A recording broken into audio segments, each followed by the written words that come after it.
باپ اور بیٹے کی جذباتی کہانی۔ آج کی کہانی آپ کو رلا دے گی۔ السلام علیکم، ست سری اکال، hi hello, how are you, کیسے ہیں آپ؟ امید کرتا ہوں کہ سب خیریت سے ہوں گے اور آپ سن رہے ہیں ساگر اسٹوریز 786، جہاں باتیں ہوتی ہیں دل کی، اپنے احساس کی اور حقیقت کی۔ باپ اور بیٹے کی جذباتی کہانی۔ رات کافی ہو چکی تھی، شہر کی سڑکیں خاموش تھیں، لیکن ایک بوڑھا باپ اپنے گھر کے دروازے پر بیٹھا تھا، ہاتھ میں پرانا موبائل، آنکھوں میں انتظار اور دل میں ایک ہی سوال، میرا بیٹا کب آئے گا؟ وہ ہر گزرنے والی گاڑی کو دیکھتا، ہر آواز پہ چونک جاتا، مگر پھر خاموشی لوٹ آتی۔ یہ وہی باپ تھا جس نے اپنے بیٹے کو بچپن میں انگلی پکڑ کر چلنا سکھایا تھا۔ اگر بچہ گرتا تھا تو وہی باپ رو پڑتا تھا اور بیٹا اسے دیکھ کر ہنستا تھا۔ جب بیٹا چھوٹا تھا تو باپ خود بھوکا رہتا، لیکن بیٹے کے لیے دودھ ضرور لاتا، گرمی میں مزدوری کرتا تاکہ بیٹے کی اسکول کی فیس بھر سکے۔ وقت گزرتا گیا، بیٹا بڑا ہو گیا، اچھی نوکری مل گئی، نئے دوست، نئی دنیا، نئی مصروفیات، اور آہستہ آہستہ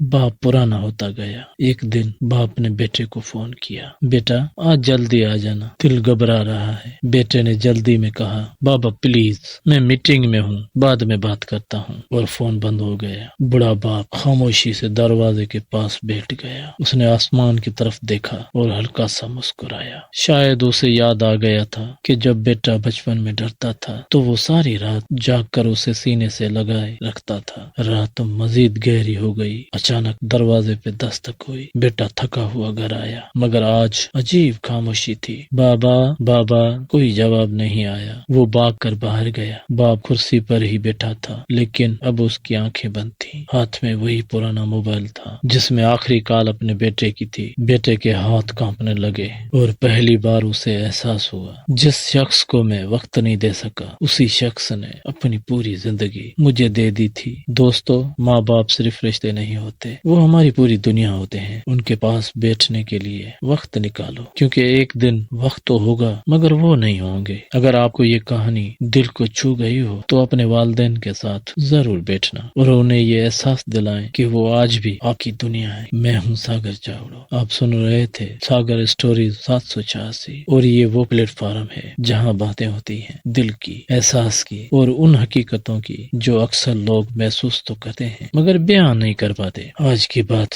ہوئی ختم۔ اپنے ساگر چاوڑوں کو دیں اجازت، پھر ملیں گے کسی بہترین خیال کے ساتھ، کسی نئے احساس کے ساتھ۔ تب تک خدا حافظ، اللہ نگہبان۔ السلام علیکم پاکستان۔